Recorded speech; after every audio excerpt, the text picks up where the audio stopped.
Hello again, Gemini. It's February 2015. I'm Dadhichi, Toth from astrology.com.au with your February horoscope. Just some brief transits that may be happening this month. For the more detailed analysis, you can go to our website, which I'll explain to you at the end. Venus and Mars occupy the upper part of your horoscope this month, and that's excellent as far as your professional activities are concerned. It gives you a lot of passion and drive for work, and of course Venus in this position of Pisces is highly exalted, bringing with it some sublime insights, creative leanings, and even spiritual tendencies as far as your profession is concerned. So when the month commences, we have the moon also in the triangular aspect in the second house of finance, and these are all very, very good planetary configurations for bringing satisfaction in your working life. Be careful not to overwork with this. The combination of Neptune and Mars there could show some sort of maybe an allergic reaction, or just a situation where you're overworking and your system's not coping all that well with the amount of energy that you're expending. Pace yourself throughout this period and you'll achieve a lot more. Some of the aspects that are important, again, on the 2nd of February, we see the conjunction of Venus and Neptune. That is highly idealistic.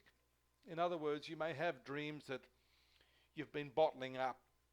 Now is the time to recognize that any sort of dream is capable of being achieved. You needn't second guess yourself. Having Mars there will give you the strength and also the courage to go after what it is that you want to do. Mind you, Neptune can create some nebulous types of feelings. Stop, start, yes, no, should I, could I, would I type doubts. You need to lean to the side of Mars in this case, so that you keep pushing forward that confidence in yourself to achieve what it is you've chosen to achieve.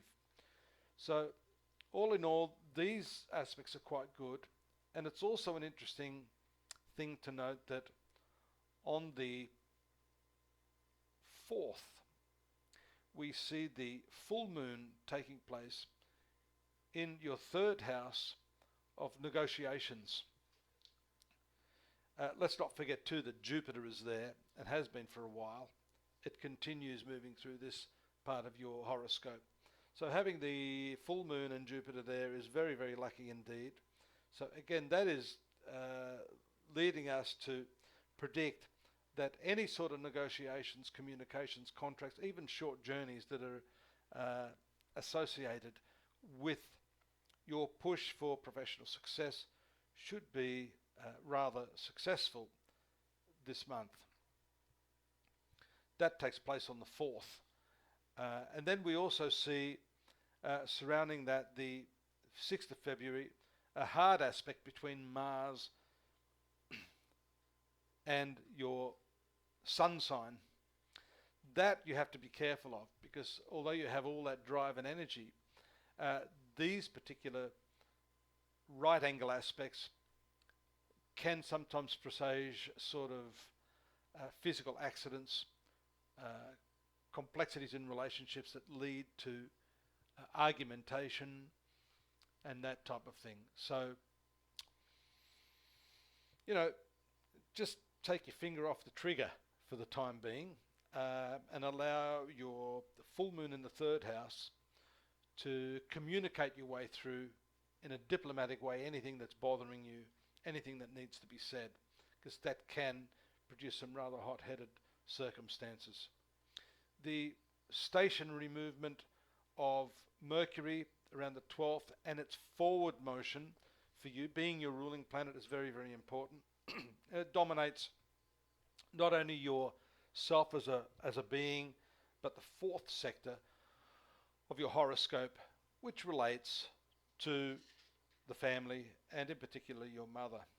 And it's interesting to note too that full moon moves into this 4th sector of your horoscope shortly after the 4th, around the 5th and 6th, there could be issues surrounding that part of your life.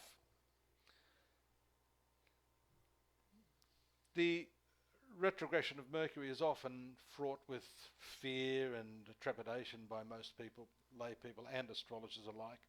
But I always say, according to the dicta of some of the ancient Vedic astrologers, the retrogression of favourable planets, and for you, Mercury is your ruling planet, actually is a very powerful and positive thing.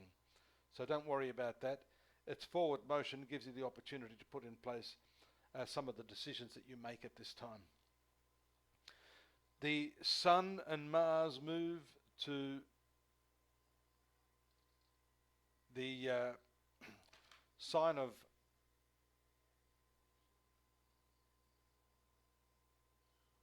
let's have a look at this.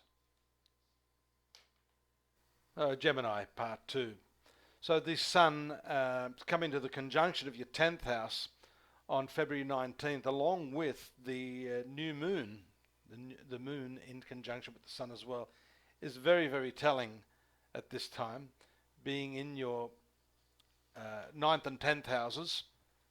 10th house, of course, is the pinnacle of your horoscope, indicating the professional life, but it also has much to say about your self-esteem and who you are as a person. So this particular conjunction, the new moon actually takes place in the sign of Aquarius, 9th house, but shortly moves into the 10th house along with the Sun. So this is showing us that some of your values, particularly values about yourself, are changing, and this can be the commencement of a whole new cycle, a whole new you, if I could put it that way.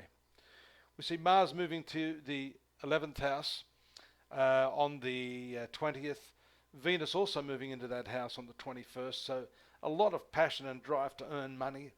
And the 11th house has to do with friends, along with the fulfillment of one's life desires. So there's some positive energies that are occurring in that area.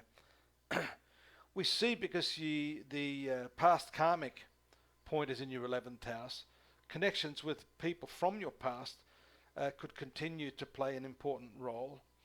Connecting with someone to put together that final jigsaw of something which may have remained a bit of a mystery to you, or perhaps just contacting someone who maybe has some information that can help you now in your push and your drive to achieve some success in professional areas.